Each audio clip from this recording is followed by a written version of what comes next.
Hello and welcome to the How to Thrive podcast. This podcast is hosted by me, Claire Sanders, and my sister and co-founder, Helen Silver McMahon. Together, we are on a mission to empower individuals and teams with the human skills they need to thrive, maximising performance, minimising risk, and optimising wellbeing. If you'd like to find out more about how we can help your practice, please get in touch via our website, www.being-human.co.uk. I am delighted to introduce you to Springbird, one of our sponsors for today's podcast. Springbird is a modern intellectual property firm supporting ambitious, fast-growing businesses with trademark and design protection that's transparent, commercially focused, and free from unnecessary complexity. Working on a fixed fee and subscription basis, they ensure clients always know where they stand. No clock watching and no hidden surprises. I've worked with Springbird for a while now, and I genuinely love their practical and accessible approach. They act as an extension of my team, giving the businesses I've worked with the confidence and clarity to focus on creativity and innovation, giving me more time to work on the areas where I can add the greatest value. Thank you to Springbird for supporting the podcast and for helping businesses protect what matters most. You can find out more about their work at www.springbirdip.com. We're human. We cannot be always on. We're not a machine. We're not running a race against technology, because if we are, we're never ever going to win. Hello, Helen. Welcome to this week's How to Thrive podcast. How are you doing? Oh, very well, thank you. Feel it would be remiss of me not to mention the weather. It is a balmy 18 degrees here today. There's been sunshine. For those of you who felt that this rain would never end, we've had sunshine. So, but yes. I also think it'd be remiss if we didn't have at least a mild rant about tech. Yes. Regular listeners will know that Helen and I, we've recorded nearly must be coming up to 30 episodes now, I think. It's something bonkers. And every episode we have an issue with the tech. Every episode. And this makes me wonder, is it us? Is it the system? I know we talk about systems. There is something that is not right with the way that this tech is set up, because every time we record, we have to reset up everything. Sometimes it's my headphones, sometimes it's the mic. So I just want to understand, how can we make this easier? I've just hit my microphone, so that's probably really nice for everybody. I just want to know, how can we make this easier? Come on, there's got to be a way. Do we need a checklist, Helen? A checklist might actually help. That's a really good intervention. But I think we should probably, I've been doing a lot of SEEPs analysis recently. What's that? What's SEEPs? Incidents What's SEEPs? So it's a Safety 2 initiative. Oh God, now you're asking. It's a type of critical incident analysis using a systems thinking perspective and systems engineering. I can't remember the whole thing. It's called SEEPs. It's a type of human factors kind of way of looking at problems in a more systems perspective, and it kind of guides you through. So I think if I was to perform that on this problem, I probably would say that there might be some training deficits that we have in the IT area, which we could benefit from. Possibly a no-nonsense checklist might help us. So I feel like we regularly repeat always some fundamental over and over again errors that we could definitely iron out. I think, there's definitely some issues with systems and processes in this particular issue. So I don't think there's any external policies or regulatory or political decision making that we're making. So I don't think it's the external environment, but I do think it might be. Do you think it might be us? Yeah, I think it's within our circle of control. Anyway, Helen, enough of us going on about our woes. Shall we introduce this week's? Oh, and the cat. Did everybody hear the cat? I was going to say, Dakota, you've not been on the podcast before. Welcome.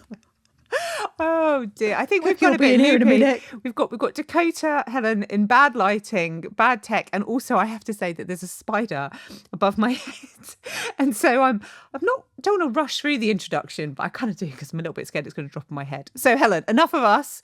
Who are we speaking to today? We're speaking to Alexander Bell. Not Alexander Graham Bell, but indeed Alexander Bell. Really, really interesting conversation. Kind of about tech, really.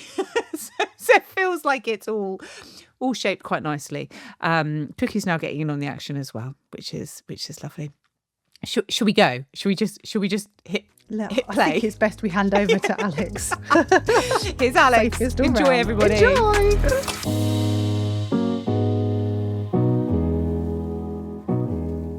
everybody. Welcome to this week's How to Thrive. Helen, how are you doing? I'm all right, but Cookie is barking. We can hear Cookie's in the background barking. Oh, Cookie. Anyway, enough of Cookie. Let's welcome our guest. This week's guest is Alexander Bell. Welcome, Alexander. How are you doing? Great to be here. Thank you for having me on.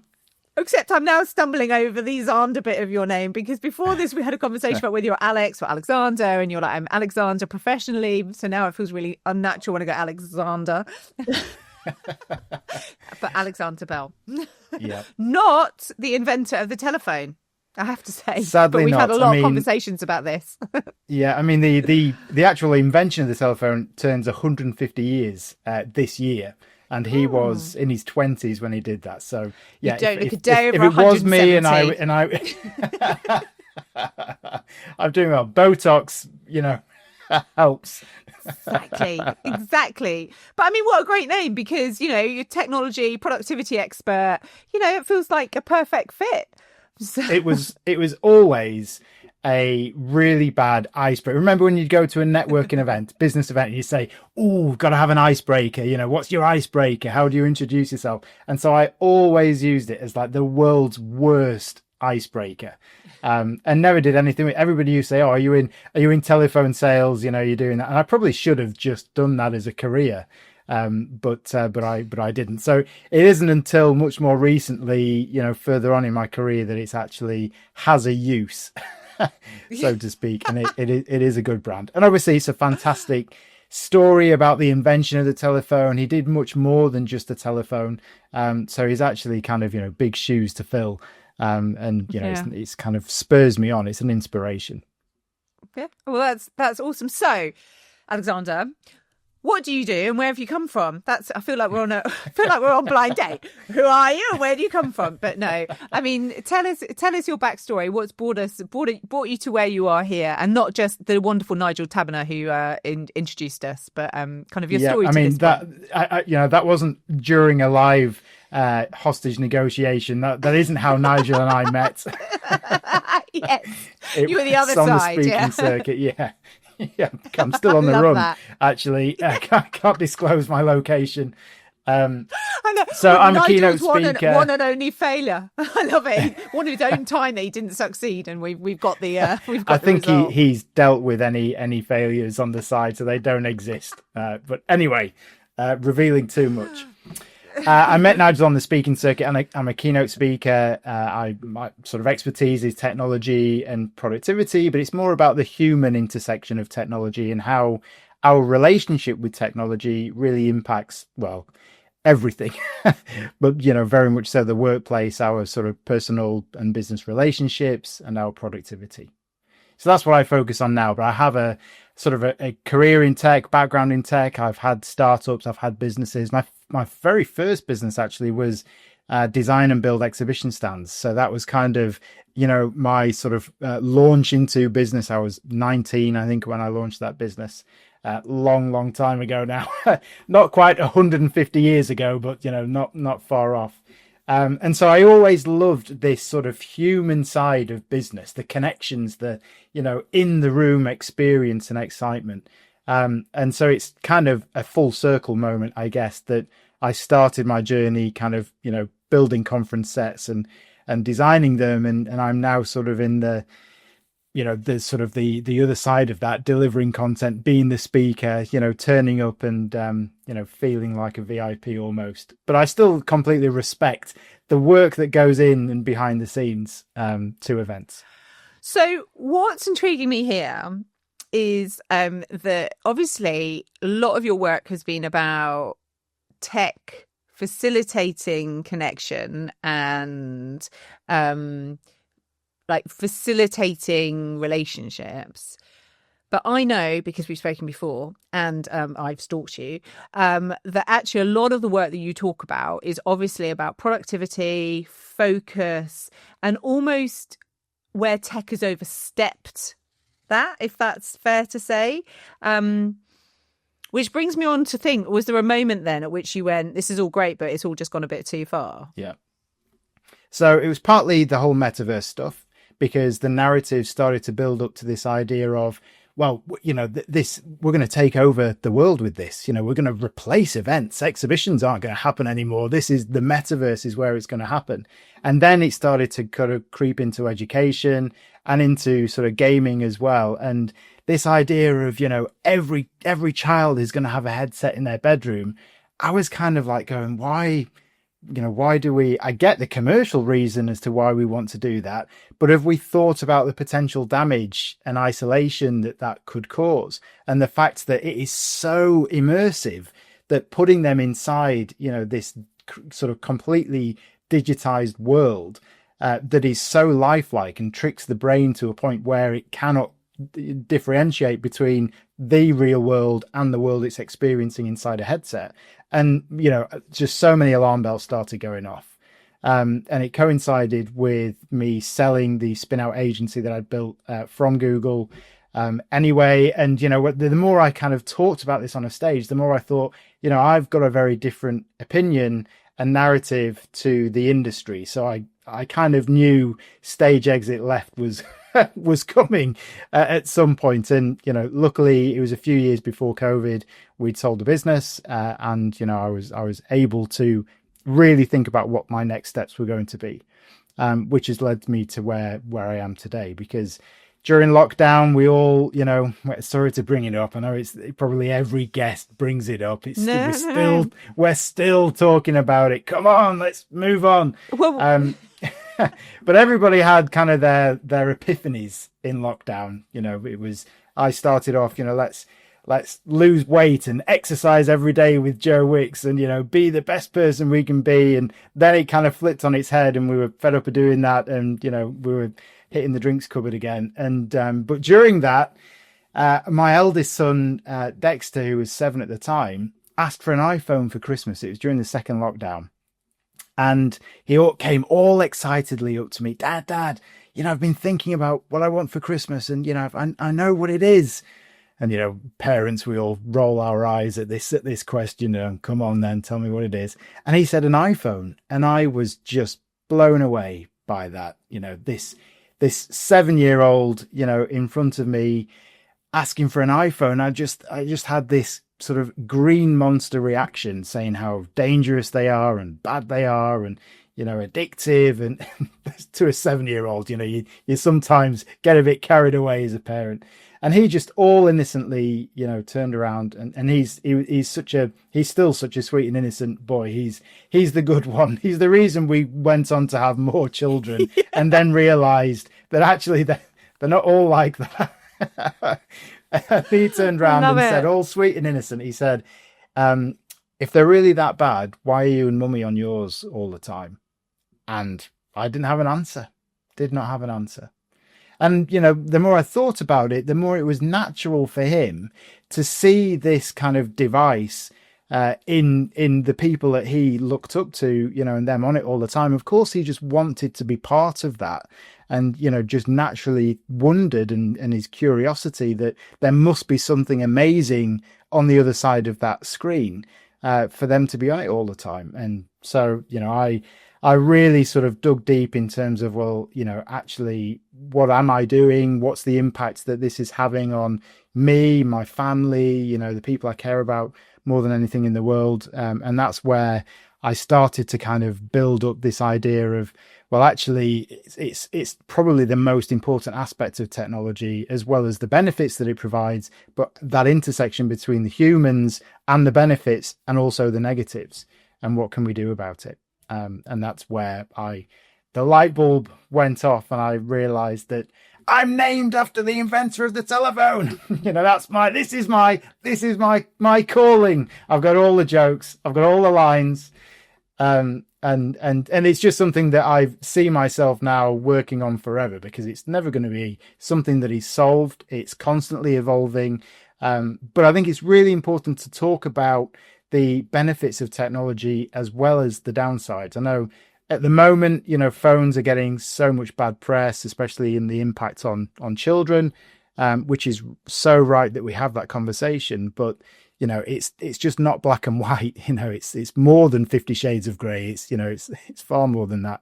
So yeah. And so I guess in terms of the way that you focus, you obviously talk about productivity and you talk about focus. So, is that in terms of how you use tech, how you incorporate tech, a specific type of tech? Like, how do the two work together? Do you just say when you're at work, you lock your phone in a safe box and you don't get it out until the end of the day, by which point you hope that you haven't forgotten the combination and that's all great? Because obviously that's one solution that I've heard, put it in a different room, lock it away.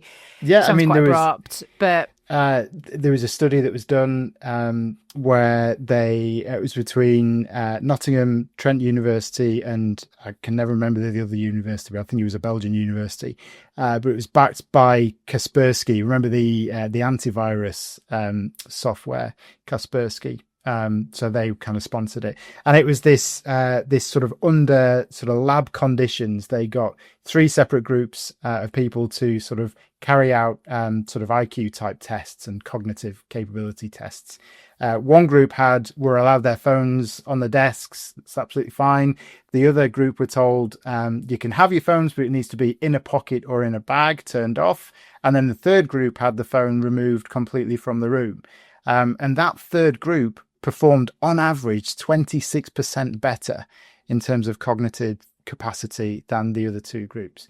And even the group who had their phones sort of in a bag or in a pocket, sort of out of view, but just close by, were still impacted by more than 10% in terms of their ability to do skills. And when you think about that, is quite a frightening statistic. But it's equally not practical to just remove the device and take it out of the room all the time. Yeah, if you want deep focus, if you have the luxury of the ability to completely disconnect from the world and do that, great. But the vast majority of us cannot do that. We have, managers, or we have customers, or we have obligations where we feel we must have our devices nearby. So it's just not as simple as, you can take the device out of the room and have an instant boost in focus and productivity.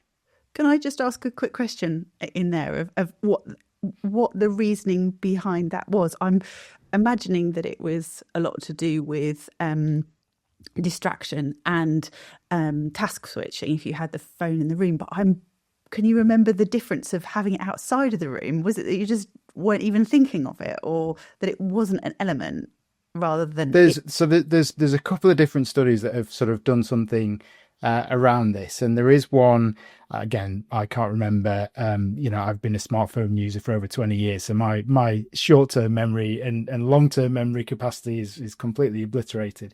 But they were looking at the difference between the distance of your smartphone device and your ability to focus. Really fascinating study, but ultimately kind of said, well, if it's within sight, it still feels like you're thinking about it. And it's not until you really get it far enough away from you in a different room, where you can't reach it, there is an effort required to go and interact with that device, that you can actually somehow kind of switch it off. And that seems to be the difference. But it's so early days. I mean, I interviewed the inventor of the cell phone, a guy called Marty Cooper, a couple of years ago. He's 97 years old now. And on that interview, he's such a lovely guy, and he's so enthusiastic about technology, and he's an incredible man himself, obviously. And he said, look, even though it's been like 50 years since he invented the cell phone, it's still the early days of the mobile. And when you think about that, it sounds mad. But it's also really true. Like, we don't have the data. We don't have, the generational data to actually really statistically prove the impact of these devices. But what we do know is how we feel and how we respond and how we react. And I know that from working with people and just hearing sort of feedback from people, If you can get to a point where you can start to separate yourself from your device, it seems to be that you can start to sort of build a distance between you and the sort of constant impact. There's that whole idea of phantom vibrations happening in your pocket. And we've all experienced those. You kind of start tapping around for your phone and you realize that it's not on you, but you've felt something happen. And again, there was another study which I cannot remember who or where or what, but it said that it likened the impact on your brain from your phone as somebody shouting your name from across the room. So if you have your phone on you, you're almost constantly listening out and waiting to be interrupted, and it's at the same level as somebody literally shouting your name, Alexander, or they wouldn't do that. They'd shout Alex, obviously, because nobody wants to call me Alexander. But, and I think that, again, is an alarming statistic, but it isn't proven. We don't have the data yet to really sort of double down on and understand the impacts that these devices are having. Yeah. I think what I'm interested in what you were saying, it's like this feeling, like we don't feel like we can do that. Like we don't feel like we can put our phone in another room. We don't feel like we can turn it off. It's about like giving ourselves permission. But one of the things, and we hear this a lot, like one of the things we talk about is, around prioritization is about, thinking about blocking your diary, thinking about when you're going to focus. And it's not about saying, right, well, I'm going to switch my phone off. I'm going to switch my email notifications off for 9 hours. It's about saying, I know to complete this task, I need 45 minutes and I'm going to not answer my phone then. And the nervousness we see amongst some professional services are going, what? I have to switch my phone off for 45 minutes. And my response is always like, it's 45 minutes. Like what, that's nothing. And, okay, so that may be tricky if you are the top dog in a business and, someone will get a message to you. If it's that urgent, someone will get a message to you somehow. So I think it's about like giving yourself permission. And I think we feel that we can't do it. We feel like we have to be always on, but actually I'm not convinced that I think that's something, a man-made construct, and we just need to take it back. We're human. Our biology means we cannot be always on. We're not a machine. And that's one of the big, clear sort of differentiators that I try and make people understand, is the fact that we're not running a race against technology, because if we are, we're never, ever going to win. It's like such an unfair advantage that technology has. And so we need to stop thinking ourselves as machines and start thinking ourselves more as humans. And that's where embrace it as well. Yeah, absolutely. And understand where our limitations are, understand where, out protecting your peak is always something that is massively sort of advocated. And it is so important to understand when your peak occurs and protect it. It's going to have such an impact on your day, because you cannot be always on. So if we're talking about like the high performance curve, and we're talking about meeting a focal point, and we're talking about like the difference between that and like flatlining, do you have kind of top tips that you kind of share with people to kind of like help them get into better habits, or to help them kind of use tech in a way that is going to really fully maximize their individual contribution alongside tech, rather than essentially, detracting from it? Yeah, absolutely. So one of the big ones is sort of protecting your peak, understanding, where your peak focus is going to happen throughout a typical sort of work day, and really doubling down on trying to protect those hours, because they are so precious. For me, I spent years kidding myself that I wasn't a morning person. I'm a night owl. That's when I do my best work. And then we had kids, and then I realized I am a morning person. And so for me, the first few hours of the day are absolutely vital that I protect those at all costs, because I know that that's when I'm going to be able to do my best writing, my best thinking, my best being, motivated to get the big things on my to-do list done. But my absolute favorite, and it's been a complete game changer for me, I always struggled with procrastination, like always. I stumbled across this tool, I think it was a BBC article that was promoting it, called Focus Mate. This is, if I talked about nothing else but this would change people's lives. So it's a website that you go on and you schedule a time that you want to work. So it can be in half an hour from now, or it could be next Thursday at 3 o'clock, whenever you want to do. It's like a big calendar, and you book a call, and it's just a video call, just like this. And you turn up to that call and you are randomly matched with somebody else who's also decided to work at that time. And you very quickly introduce yourself. You say, hi, how are you doing? What are you working on, Claire? And you would say, well, I've got 5 emails that I want to work on in this 50-minute session. What are you working on? I would say the same, chapter of my book or whatever. And then you mute the microphones, but you keep the camera on and you just sit there and do the work. And it is an absolute game changer for focus and productivity. Like, it sounds so simple, but it is so effective because you are pre-committing to doing the work. You've scheduled ahead of time when you're going to do that work. You know that you've got to turn up and tell somebody what it is that you're going to be working on.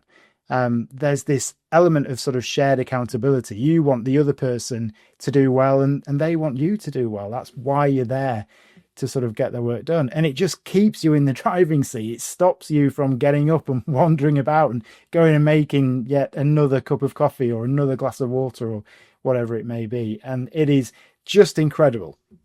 And it is the thing. Yeah. I did not realise that was a thing, but Helen and I do that. Like, sometimes, I mean, I am the worst for Helen will assist this. I'll be like, oh, if only I just do this. Oh, I'll go and do this, classic squirrel brain.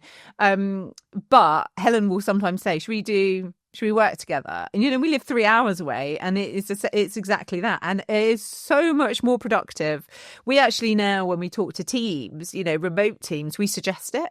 We're like, why don't you? Because it's so isolating working on your own. So one of the things that I kind of realised, or recently I've used in addition to that, is using you can get these Pomodoro timers. So it's like Focusmate, but you kind of log in and it gives you a Pomodoro. So you basically reduce the expectation. Now that our bandwidth, our concentration length is so short from playing with our smartphones all the time, it's quite helpful to have that target. So I always do it on like a 30 minutes, then you can speak for 5, and then another 30, again, you can speak for 5, and then a final 30, and then kind of working obviously with that maximum attention span of 90 minutes, but breaking it down into chunks where you kind of are really focused. And I find it incredibly helpful. I do it with some colleagues, some friends, and obviously Claire and I do it as well, where we're working, and it is so hugely productive, much more than if I'm left to my own devices.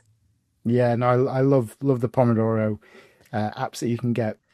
Do you know the other thing that I've found quite helpful is it actually helps me understand how long tasks are going to take? Because I think sometimes when you first start working for yourself, working at home, sometimes you can go, oh, that'll only take me half an hour to do. And then you realise that 90 minutes later, you haven't finished the task. So at least you kind of have, I kind of have an idea of chunks of time of how long things might take, and it actually helps me have better expectations and manage my workload. Yeah, I think I'm absolutely guilty of constantly underestimating, and I have a paper system actually where I track what it is I'm doing throughout the week, and I sort of start the week by doing a sort of a paper plan, write down the priorities, and then I try and sort of loosely track throughout the week what it is that I've worked on and what I've done. I'm sorry, Mr. Techman. You've got a piece of paper. Yeah, a piece of paper and a pen. Yeah, no, I love tech, but I think there is something really deeply important about a pen, the connection in your hand, making, it goes back to, our ancestry, and where we all came from. Our brain has evolved over, millions and millions of years, and that idea of making markings and, getting all philosophical now, but I think it is really important. And for me, it is vital that I do that, because when I don't do it, I notice that something is missing. And it's like meetings. I handwrite notes in meeting, even video calls. I will handwrite the notes, because I think it's rude having an AI note taker without asking permission. But I also feel like it's a bit of an invasion of privacy as well. If you have a note taker, if you turned up to an in-person meeting and put a dictaphone on the middle of the table before you'd even said a word and clicked record, and then say, "Oh, is it okay if I record everything that we say?" Your reaction would be, "Do I need a lawyer present? Like what is going on?" And I feel like there is a similarity between these AI note takers. And yeah, I know they're so efficient and everything else, but actually, is it going into your head, or are you just outsourcing that thinking? And my worry is that the more you outsource. Yeah, I don't know if I agree with you here. I do agree on the like the politeness section, like asking permission to use it, absolutely. And I do worry that it impacts the conversation, because I don't think you necessarily have the same level of conversation because people are aware of it being. But my biggest problem is if I'm taking notes, like detailed notes. So if we're, for example, talking to, I don't know, we run events, if we're talking to someone who's a panel prep call or something like that, if I'm taking notes, I'm so busy thinking about the notes I'm taking, I find it very difficult to then think beyond that, do kind of that multitask at the same time, or kind of think about what, the next thing. I used my AI note taker the other day when I was speaking to Chris Turner, because I said to him, I want to fully focus on you and have a conversation with you without worrying that I'm capturing it on paper, because he comes up with such rich wisdom that I just really wanted to note it all down. And I knew if I was doing that, then I wouldn't be in the moment of the conversation. So I could ask questions and kind of further it, if you see what I mean. So, but I do think that I see both perspectives. Yeah. Well, I think it kind of comes down to luxuries, because if you think about, before we had this ability to just switch on an AI note taker, and you were either the type of person who felt that it wasn't a great use of your time actually writing things down, you would have an assistant in the meeting and they would take the notes and you would be fully present and it would be captured. So I think there is this idea of perhaps luxury, but I think it's such an important skill. If you are unable to have a conversation, capture the best bits in your head and write them down or record them, then if you don't have that skill, what are you missing out on? Like, really? So I think it is a really important skill that we try and maintain. But I totally get you and hear you and the benefits of it. And it's great when it works and can save so much time. And yeah, I get all of that.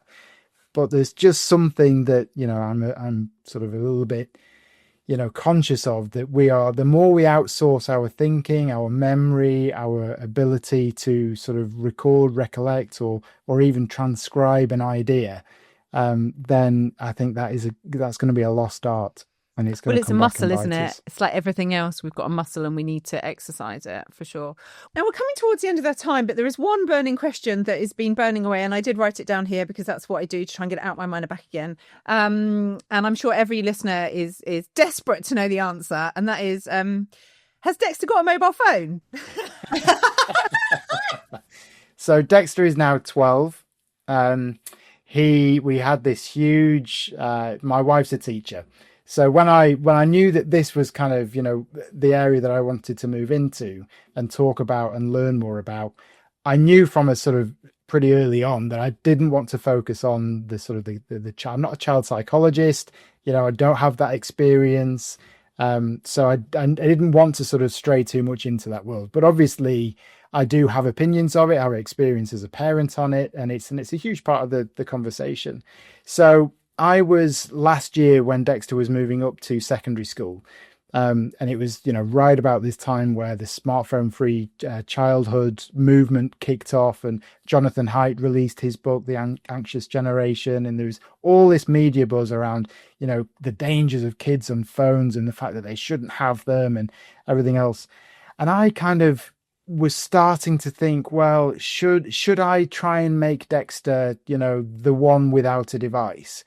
And the more I thought about it, why should he have to suffer for something, a situation that we've actually created ourselves as the older generation?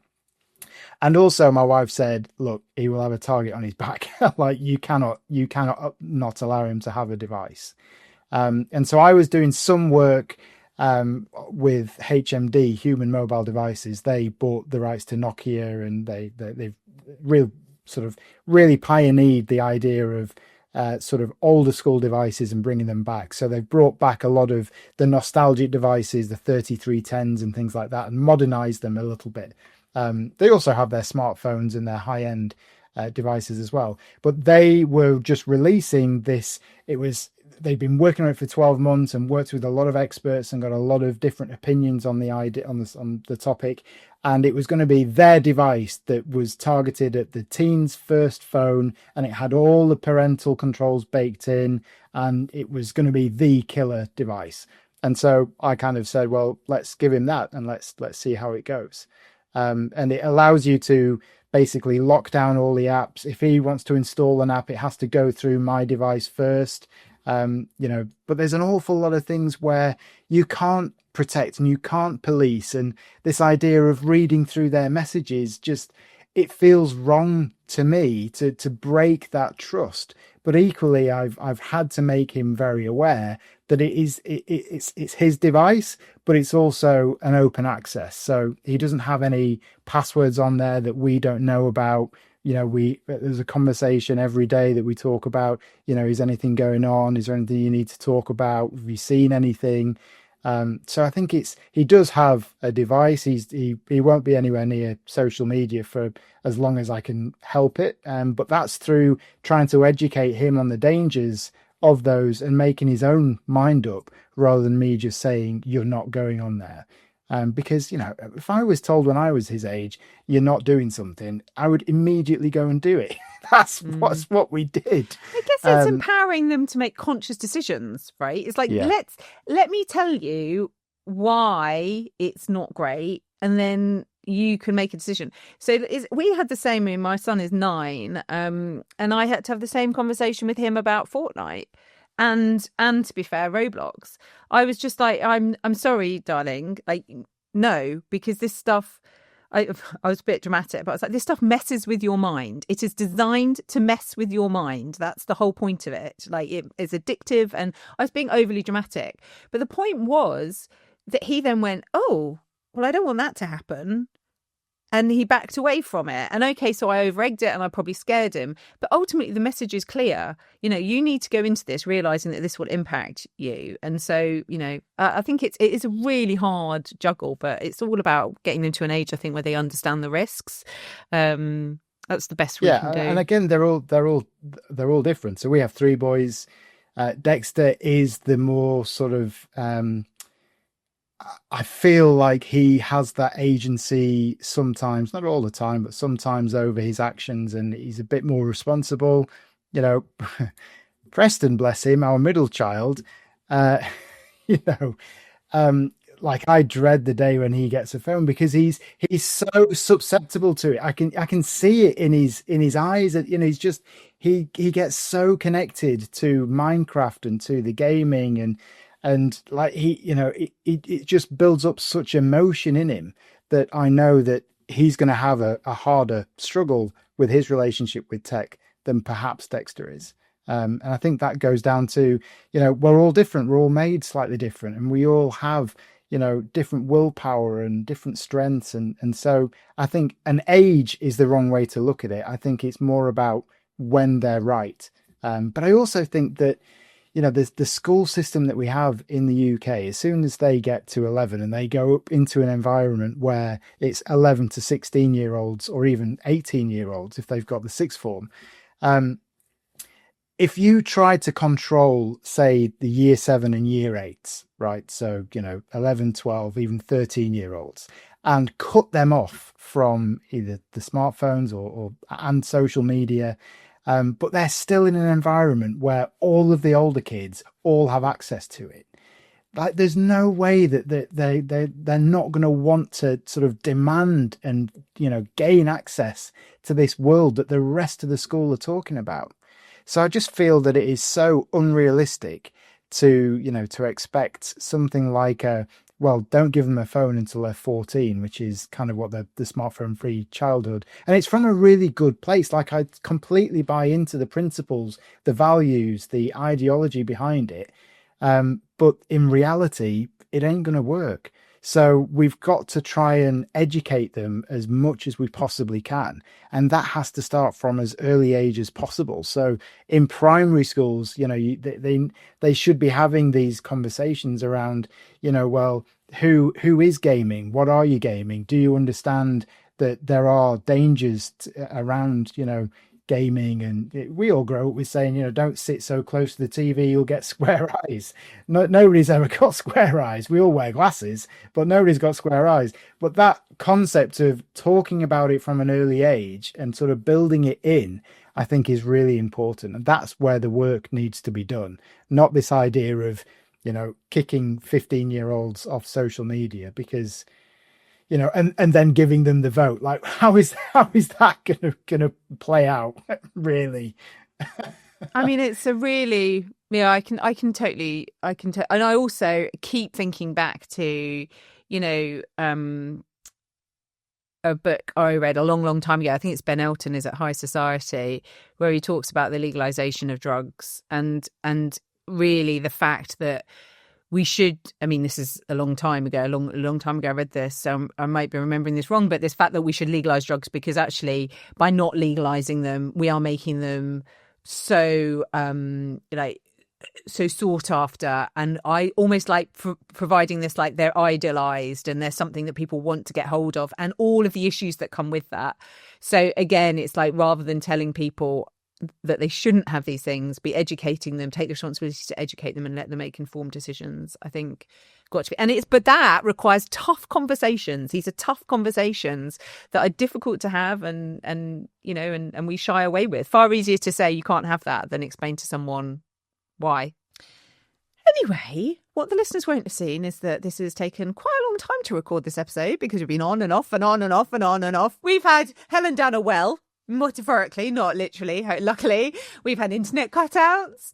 We've had echo cancellation on and off and on and off. So poor Alexander's been here for, a long time. So I feel like we should wrap up. But before we do, I'm not letting you go without asking you your top 3 tips for thriving. So we ask all of our guests for this, kind of your things that might be personal, professional, but your top 3 tips for thriving. Yeah. And you look like you've prepared, which is amazing, because some people don't. Thought you might ask. So I'm going to flip it back on you two. And are you able to open up a browser? This is a classic case of what you shouldn't do on a video call. Yes. But I'm going to ask you to do it I'm going anyway. to cut myself off again, aren't I? Yeah. Yeah, I am opening a browser. Forget Helen. Helen, you don't do it. I'll do it. Yeah. Helen, just draw a square on a piece of paper. And I've got my browser open. Go to alexanderbell.co. alexanderbell.co. Nice plug. Yeah. And then click on Tech Rules, which will be at the top. Yeah. Tech Rules. So that will take you to a list of 20 tips, ideas, tech rules. So I'd like you to very quickly pick one.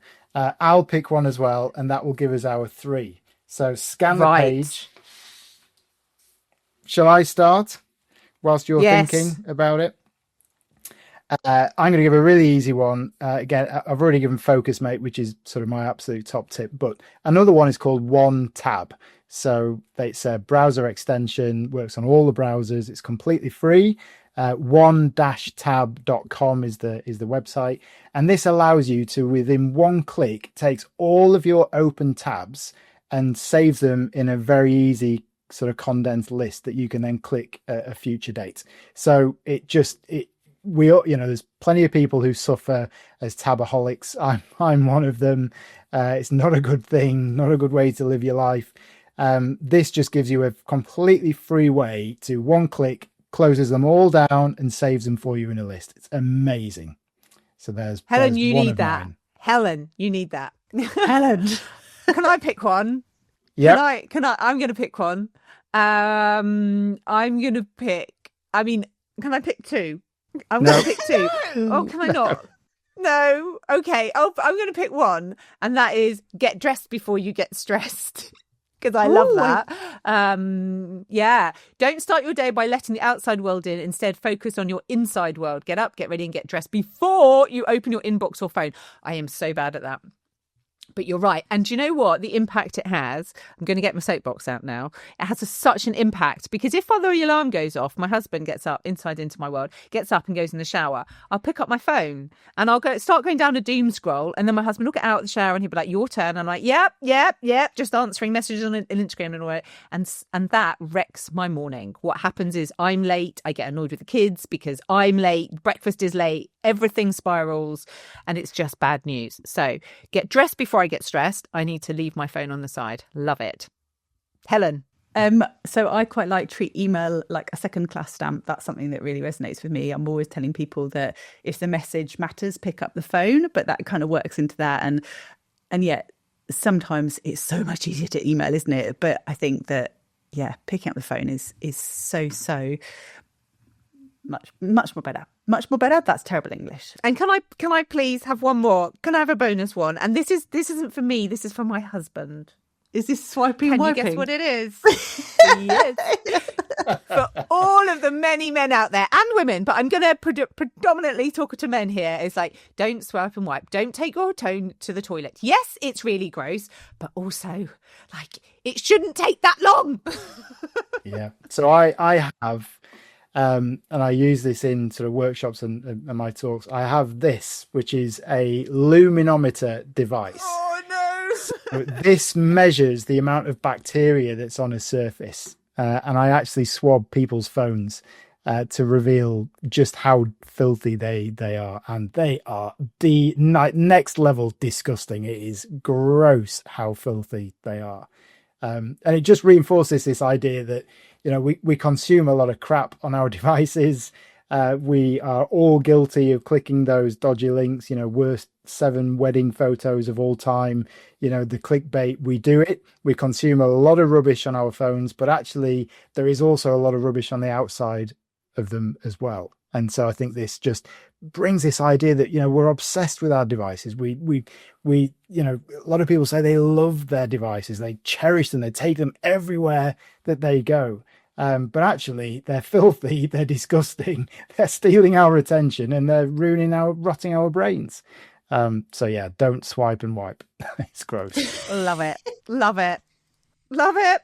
Well, there we go. So to recap, I've just been writing down some ones we chose. We chose one tab too many. That's for Helen in particular, who is constant. After we've seen this and the dodgy internet connection, you'll understand the havoc that's right. caused. Helen, how many tabs do you have open? I did. Just now. Yeah, she's just installed it. Yeah. Just quick close. click. Get dressed and then stressed before you get stressed. No. Don't dress before you get stressed. Yeah, that's it. I've got to get dressed. Oh, and stressed. Get dressed and then get stressed. That defeats the whole purpose. You may as well just get stressed naked. Oh dear. Treat email like a second class stamp, which I love. And then don't swipe and wipe. So brilliant top tips for thriving. I love it. It's been an absolute privilege speaking to you, Alexander. Really loved it. Loved spending all this time with you. We've got about 4 episodes worth in and we've got so many bloopers. Yeah, it's been really awesome. So thank you very much for your time. It's been a huge pleasure. Thank you for having me on. AlexanderBell.co is where people find you. Not surprisingly, I guess com was taken. The com is owned by a French guy, and he's holding me to ransom. Basically, he wants 10,000 euros for the website, which. I haven't got 10,000 euros for the .com. And if you did, would you want to spend it on .com? I wouldn't. I probably would. He very kindly has linked to my website from the .com, so I am on there, which is very kind of him. But I just wish he would just give me the .com. Come on, come on, mate. Yeah. Well, on that bombshell, thanks very much for joining us. Thank you so much. Really great conversation.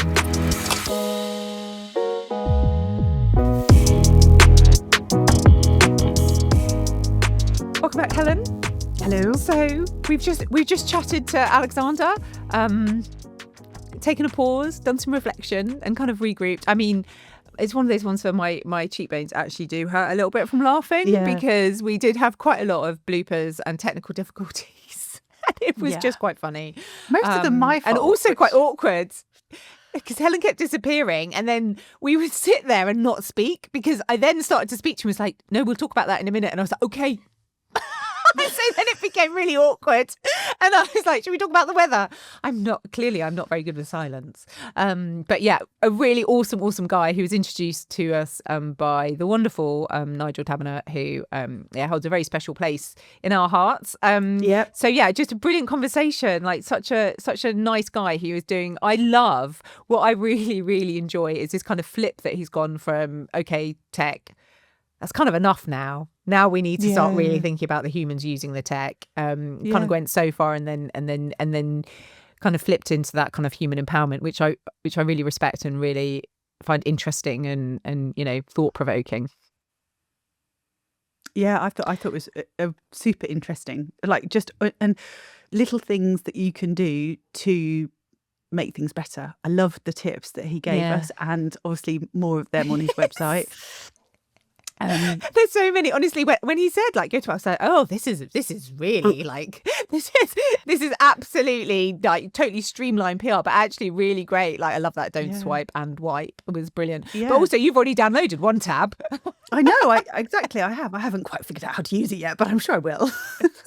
But yeah, that will be a game changer. Honestly, for me. listeners, she needs it. The amount of times she's like, oh, I need to touch some tabs. My internet can't cope. But, I know, but it's because I end up with really, loads of papers. And just a really real conversation as well, I think, about the kind of this conflicting thought process and advice and what do we do about smartphones for children and what do we do about the tech in the world and just a realist approach, which I thought was really helpful. Like lots of top tips. We were talking afterwards about like different styles of speaking, and obviously Alexander does a lot of speaking, but he's very much on the ilk of like imparting practical skills and and tips and workshop style rather than the motivation. And there's a place for everything, but I think that's always really helpful when people arrive and are like, I'm actually going to tell you some stuff which is going to help, which I think is always really valuable. Definitely. And I love I love the way, to be fair, there was a real panic when he said like, you're going to help me with the top tips for thriving. I was like, I haven't thought of any. Oh my god. Now you know you're what going to ask us feels first, for going to throw it people. back on us. No, I know what it feels like. Yeah, it is always really funny though, because you see the panic between people who've read my emails in advance kind of saying we're going to ask these questions, and then the people who haven't, who are like oh god. But yeah, no, really, really great conversation, and I'm desperate to speak to him more. I think that would be really interesting as well. Definitely. So yeah, I'm going to go and get dressed before I get stressed. No, listeners, I have got clothes on, so don't worry about that. That's just painted That's a an awful relief to us picture. all. Yeah. And I'm also going to take away this treat email like a second class stamp. I think that's also really valuable because we don't pick up the phone enough, and wouldn't it be great if we did do that? It might ease our inboxes no end. So yeah, really awesome conversations as always, and we all need productivity tips in this crazy wild world we live in. Totally. So yeah. So Helen, you're off to go and finish your download of one tab. I expect a full summary of how it works and to revolutionise both your internet coverage, but also your productivity. And that's where I'm off to, and to do some more marking. That's less fun, isn't it? Yeah. Well, yeah, Sometimes interesting. yeah. Have you got a red pen? We should dissect this. Do you mark in a red pen? How does it work? It's a virtual. I mark virtually, so it's. Oh, you don't have a red pen? Pen. We have. I just. That makes me a bit sad. Oh well, because do you ever remember the conversations with? We've gone off on a tangent, but do you remember the conversations with teachers who used to be really modern and mark in green pen because it was less aggressive than a red pen? Yeah. All online now. Still all tech rude, enabled. That's the thing. Oh well, we'll let you go back to that. Another fabulous podcast. Thanks very much, Alexander, for your pearls of wisdom and educating us on more tools that we can use to make ourselves more efficient and needed. healthier in the face of tech. So thank you very much. Thank you for listening to the How to Thrive podcast, brought to you by Being Human. If you'd like to find out more about the work that we do to support individuals and teams to thrive, then please check out our website at www.being-human.co.uk. A huge thank you to our amazing sponsors for this week's podcast, Springbird IP. Please do get in touch with them to find out how they can support you and your team.